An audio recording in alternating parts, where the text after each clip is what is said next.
My goodness, the light is just all over the place. I've never recorded this early before. This is going to be an informative video anyway. You're not watching it for the aesthetic like you usually do with my high quality cinema that I put out. If you're a driver like me, you might also be getting bombarded with ads to rent a Tesla through their Hertz partnership. And if you're a rider, you might have noticed that there's a ton of Uber drivers that are now driving Teslas, and I can assure you it's not because Uber has started paying better. Now, my own review of the Tesla rental program will be up soon, so make sure to subscribe. And in the meantime, I want to talk about these two other rental options that I've been seeing pop up a lot, and that's Hyre and Get Around. At first glance, the numbers didn't make it look like it would be a good idea, but for the sake of research and to save you the trouble from doing it yourself, I figure I'd give it a shot. That way I could give an honest and accurate opinion on whether or not it's worth it to rent through one of these programs. So come along for the poorly lit ride as I break down the absurdity that is renting through Hyre and Get Around.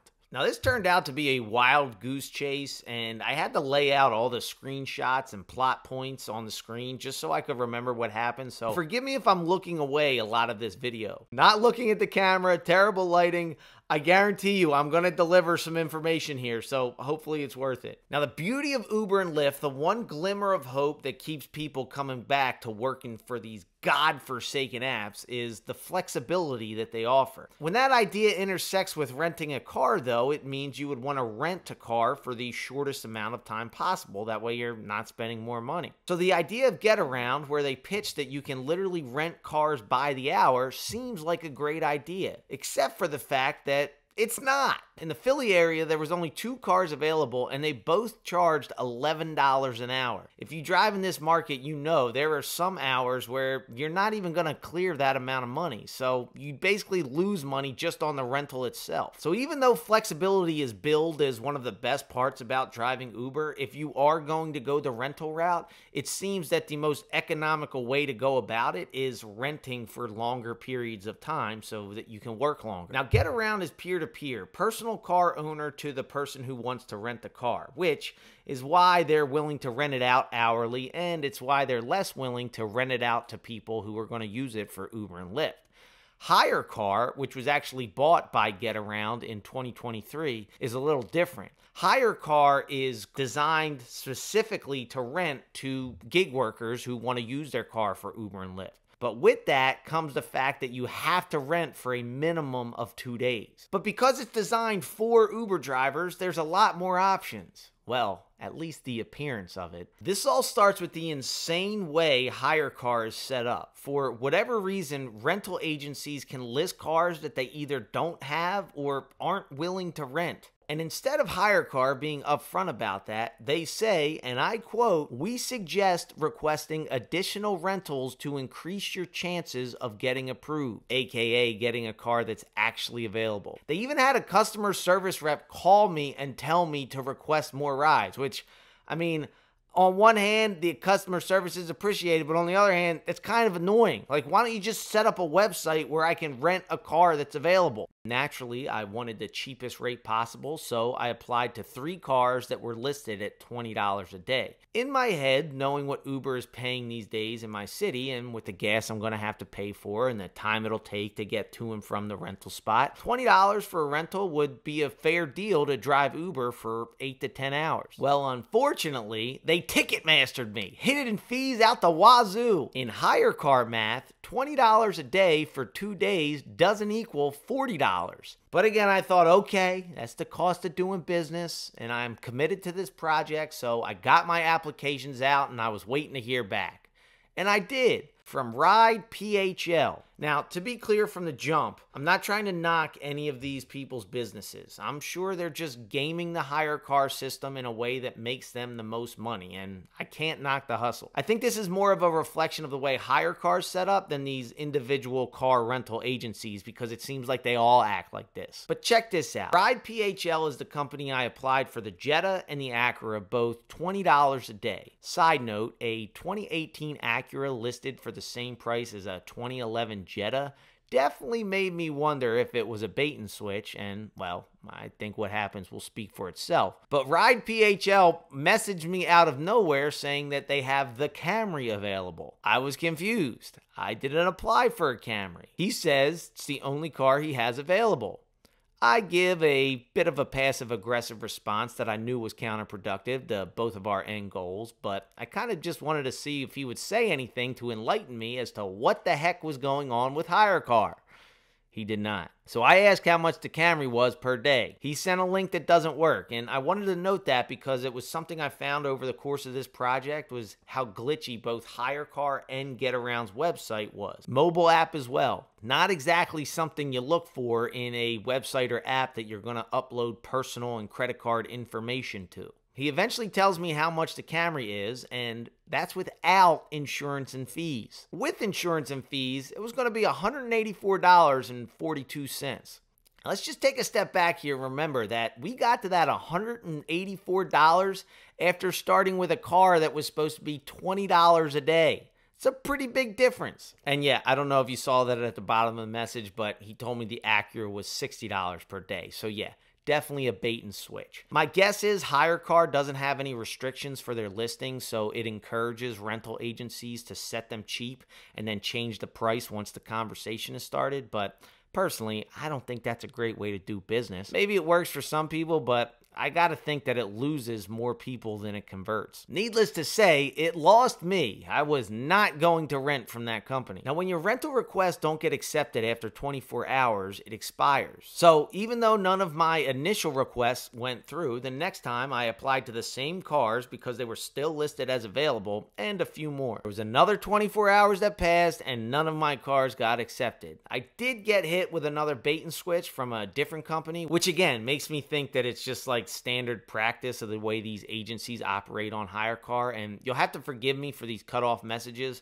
Like I said, these sites are super glitchy. But when I went back into my account to try to find better screenshots to share with you guys for the video, literally all of the messages on the desktop were deleted, and on the mobile app they deleted all of my messages, but I could still see some of the messages from the rental agencies. It's very weird. Anyway, this company reached out about a Yaris I applied for. Once again, the Yaris was listed as available, but apparently it wasn't available. He tells me that he has an Accord, but that the Accord wouldn't be available until Saturday or Sunday pending maintenance, and that he would let me know by tomorrow. I know these might sound like trivia details here, but pay attention. There's a payoff in the end, I promise. Now, I wasn't going to count on that, so I kept applying for new rentals. And for the sake of this project, just to see it through, I even opened it up and applied to a few rentals that cost more money, even though I knew that would absolutely crush my bottom line as an Uber driver. And it turns out I finally got accepted for one. Now, you got to understand, I started this process on a Sunday trying to make sure that I had a car for the following weekend. And it wasn't until Thursday that I finally found one that got approved. A 2013 Chevrolet Spark for $38 a day, which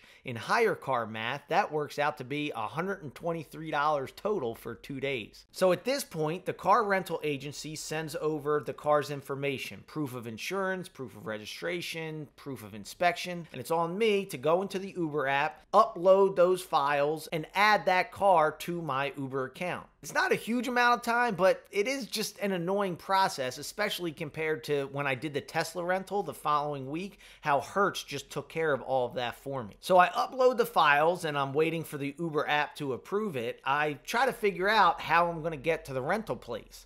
They told me the address of where I was going to pick it up, and I wasn't super familiar with the neighborhood, so I looked it up on Google Maps, and this is what I saw. Since Philadelphians are currently pretty into cosplaying Grand Theft Auto, I wasn't sure if I'd be comfortable leaving my own personal car there for 2 days, so I started looking into other options in order to get there. Of course, I could Uber there, but that would be expensive. And if I took public transportation, it would take an insane amount of time. And I just share all that because, again, I think a lot of people don't connect these dots. But if you're going to get a rental, make sure you account for how you're going to get to the rental place and home from the rental place, because that's time and money that takes away from your bottom line. So as I'm debating whether or not I want to spend way too much money with Uber to get to the rental place, or spend way too much time taking public transportation, or just roll the dice and park my car there and hope that it's still there when I go to pick it up, which honestly is the option my cheap ass probably would have went with. I get this message from Uber. And then this message. I thought it was a mistake, maybe a glitch or an error in the Uber system. So I applied again, and the same messages came back. I looked it up, and apparently the one car that I finally got approved for after 4 days of applying was not eligible for Uber and Lyft, or at least Uber. Apparently in 2019, Uber stopped accepting what they call mini models. And now with the time it took to get the files from the rental agency and then upload it to Uber and then Uber to get back to me, I didn't find all this out until Friday.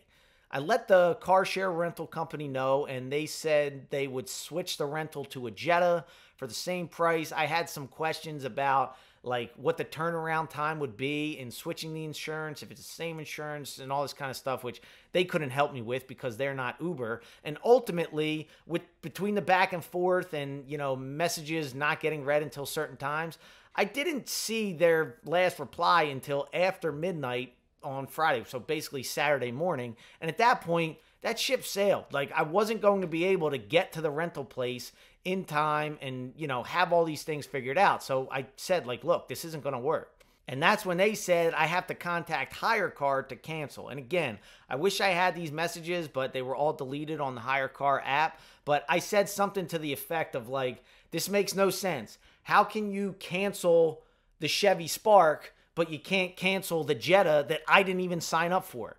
And I don't think they really liked that response because they gave me back something a little snippy. And honestly, it kind of reminds me of how Uber drivers can interact with passengers. You know, in this scenario, I'm the passenger and Hyre would be the Uber driver. Like, as an Uber driver, if something's not going right in the Uber, like, I have no allegiance or I have no motivation to have any sort of good customer service with a random Uber driver because there's no actual connection. It's like a one-off thing connected with these apps. You're definitely not connected to these rental agencies unless you're paired with them. And then even when you are, it's not like a relationship they're trying to build for the long term. So basically, you go into these rental apps, you got to fight, scratch, and claw for what you want. And I did have to give a little pushback to Hyre, and eventually they did give me the refund. But it was just a really annoying process to have to fight to get my refund for a car that I rented for Uber that wasn't even eligible for Uber, and then a rental for a Jetta that I never even signed up for but was either apparently given to me, or I still don't understand the whole thing. The point is, it was a real pain in the butt. Long story long, and you know, I always try to find the positive, I try to find the other side, and let me say that if you live within walking distance of a Hyre car rental and you can get a car for a cheap price, then maybe it's worth it. You just got to figure out what the average earnings are in your city and how long it would take to pay off that rental, and then how long you'd be willing to work after that. So like here in Philly, over the course of a weekend, I would say that on average, drivers probably earn about $20 an hour before expenses. So say that Spark was approved and I paid $123. It would take 6 hours of working just to pay off the car, and then I'd probably spend another $60 on gas over the course of the weekend if I was driving a lot. So that's 9 hours total before I break even, and if I plan on logging 2 10-hour days over the weekend, that's 11 hours I'm working in the green. So I would clear about $220 for 20 hours of work, which works out to be about $11 an hour. So these are just numbers that you got to figure out whether it works for you and your situation in your city. And, you know, it's not only based on your market, but also the time of the year. If you live near like a vacation spot in the summertime, that's where a lot of money can still be made driving Uber and Lyft these days. But for me, the biggest deterrent with Hyre is just the lack of reliability and customer service and just hassle it took to even rent a car. And like, I kept thinking, if I actually got into a car and something went wrong, I wouldn't want to know how poorly it would go and how hard I would have to fight to, you know, get my desired outcome. So me personally, I do not recommend Hyre, and I hope this video, you know, can at least enlighten some people to make your own informed decision. Oh, and one last thing. The Accord that I was trying to rent for the weekend of May 18th was finally available for pickup on May 21st from a company called On Time Rental. You can't make this stuff up. And that's when I decided to look into the Uber Tesla rental program. Okay, not really. I was planning on doing the Tesla rental anyway, but, you know, it makes a good segue. So if you're interested in that video, when it's up, it will be right here. Otherwise, YouTube thinks you'll enjoy this one. Thanks for watching.